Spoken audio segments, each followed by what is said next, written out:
Hello everyone, this is Rohit Kumar and today I am going to present my work on multiplayer multi-arm bandits for dynamic cognitive ad hoc networks. And it is my collaborative work with Saswat and Shivani from Triple IT Bhubaneswar and Dr. Sumit Jedara from Triple IT Delhi. In my talk, I will talk about the problem statement, existing state-of-the-art algorithms, proposed work, simulation results, conclusions, and future works. I will start my talk with the need of a spectrum utilization. We all know that a spectrum is a precious resource and it needs to be used wisely. However, various spectrum surveys conducted across the world, as shown in this diagram, have shown poor spectrum utilization in both temporal and spatial horizon. Thus, the main goal of next generation wireless communication network is to increase the utilization of an electromagnetic spectrum. To do this, cognitive radio paradigm has been studied. The cognitive radio enables the unlicensed users to dynamically access the licensed spectrum without affecting the existing users with legacy rights to that spectrum. As shown in this diagram, the part of a spectrum shown by blue color can be used by the secondary users, while it's shown with the yellow color can only be used by the primary users. In distributed algorithm, all users determine the channel quality independently such that number of collisions are as minimum as possible. And in this work, we have targeted to design such distributed algorithm. Motivation of this existing the work is that several existing algorithms assume the prior knowledge of the channel quality and number of users in the network. In addition, it incurs a significant number of secondary user collisions, leading to inefficient use of battery, power, spectrum, and time. It also incurs high regret due to selection of non-optimal channels. And here, optimal channels means the channel having highest probability of vacancy of the by the primary user. And these algorithms also don't have the ability to detect and adapt to the changes in the network parameters. Thus, our problem statement has been designed as follows. To design a distributed algorithm for cognitive ad hoc network with minimum collisions, such as users can access an unlicensed spectrum without the need for any coordination, without the need of prior knowledge of network parameters, and it should be capable to detect and adapt to changes in the network parameters. Here I talk about some of the existing state-of-the-art algorithms, starting with dynamic musical chair named as DMC, which follows a randomized hoping-based epoch approach which allowed to adapt to unknown and changing number of users, that is N, as well as channel statistics. It also needs prior knowledge of the minimum difference between the channel statistics delta. It fails when number of users is more than number of channels, and this algorithm forces the users for random channel selection, leading to a large collisions. The MC top M algorithm is the current state-of-the-art algorithm for static networks, but it assumes prior knowledge of the number of users. SCF algorithm is the current state-of-the-art algorithm with unknown N, but it needs prior knowledge of delta. TSN can adapt to the changing N, but it assumes stationary channels only. Algorithms given in 5 and 6 assumes the dynamic channel conditions, but it talks only about the single user MAB, not for the multiplayer MAB. So our network model talks about N users and K channels, where channels are sampled independently from some distribution on 0 to 1 with mean mu K. This diagram shows that whenever two users transmit on the same channel, there is collision. Otherwise, there is successful transmission by that user. We consider a dynamic environment where time horizon is divided into B blocks, so the channel statistics remain the same in one block, but it may change from one to another. Our proposed ETDR algorithm has been divided into 4 sequential phases, starting with orthogonalization phase, which aims to allows orthogonalization of secondary users. Estimate phase allows the estimation of number of secondary users. Explore exploit phase allows exploitation of optimal channels, whereas detect phase allows detection of changes in the channel statistics. Or in orthogonalization phase, each user selects the channel uniformly at random and transmits over it. If the transmission is collision free, that successful, that user locks himself on that channel in the OR phase. As shown in this figure, in the first time slot, all the users face collision. So that is why in the second slot, all selects a channel randomly, whereas the second time slot, secondary user 2 gets a successful transmission on channel 3. That is why it settles on that, whereas other users continuously randomly select the channel. When number of users is greater than number of channels, some users may not get locked and hence they must back off and re-enter in the next OR phase. Estimate phase allows the users to estimate the number of active users.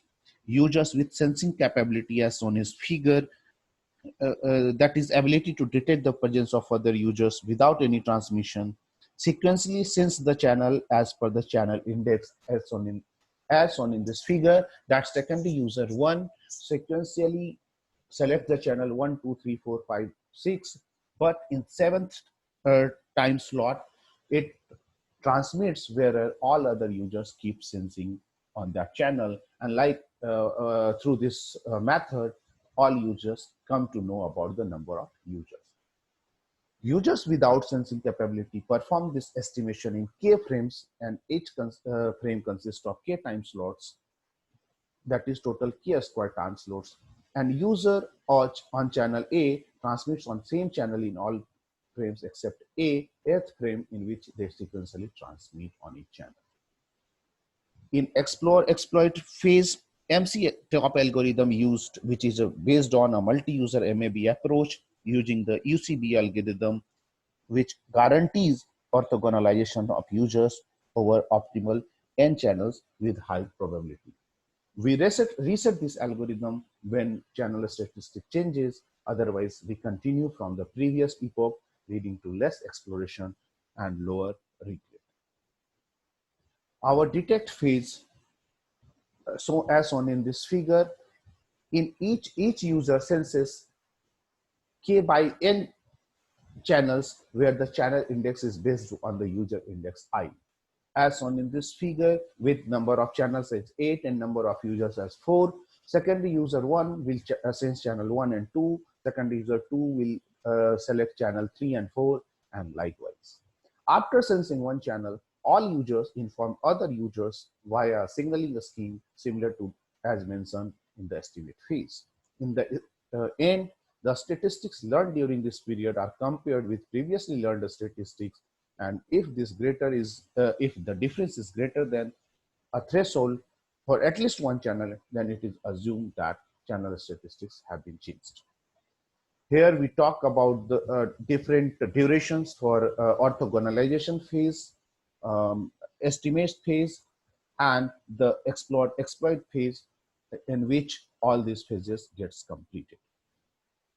Here we talk about the regret, that regret due to the orthogonalization, estimate, explore, exploit, and detect phase is given by this equation, whereas being a dynamic algorithm, if a new user enters, he or she can enter in the network only in the start of the second epoch, so it will act just like a new user.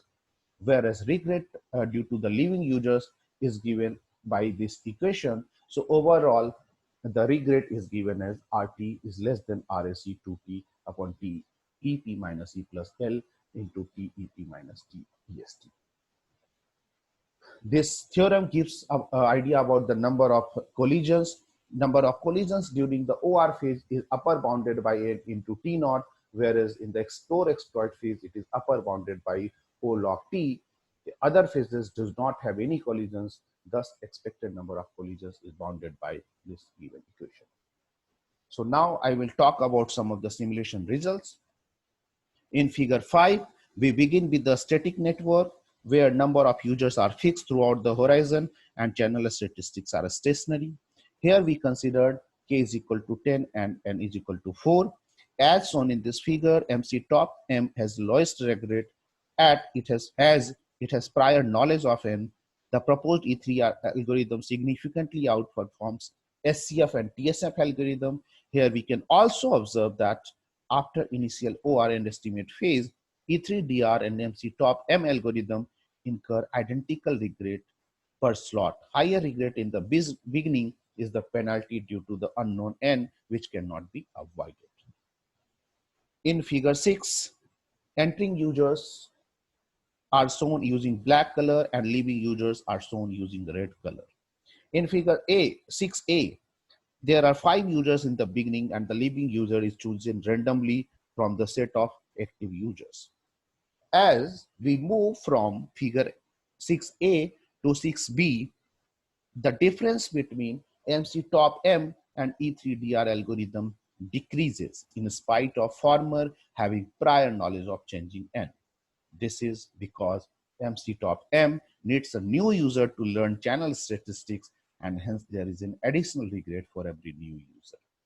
We can also observe in figure 6B that MC top M algorithm performance degrades significantly when it does not known n referred to as MC top M underscore UN. As expected, the TSN algorithm offers the lowest regret for fixed channel statistics, but it performs poorly for quasi-stationary channels, which I will discuss in the next plot. In figure 7, blue dotted line indicates the change in the channel statistics and new statistics are chosen randomly. It can be observed that the epoch approach based SCF algorithm incurs regret at the regular interval while E3DR algorithm offers lower regret due to a novel change detection approach. Although the MC top M algorithm with prior information about the change in channel statistics referred to as MC top M underscore KCS performs slightly better than having no information about that referred to as MC top M underscore UCS. Similarly, the TSN incurs significant regret due to failure to adopt the changes in the channel statistics. In figure 7B, we consider a challenging scenario by allowing the channel statistics and the number of users to change at any time. It can be observed that our algorithm offers the lowest regret. So I will conclude my work by saying that our proposed algorithm allows the users to learn to coordinate and adapt without direct communication, and it does not need prior knowledge of the channel statistics, delta and n. It offers superior performance over existing state-of-the-art algorithm, and future work includes the extension of proposed algorithm for dynamic networks where channel statistics are different at each user. So thank you so much for giving your time and having patience. For any query, you may please reach me to my email ID rkumar06@usc.edu. Thank you so much for your time.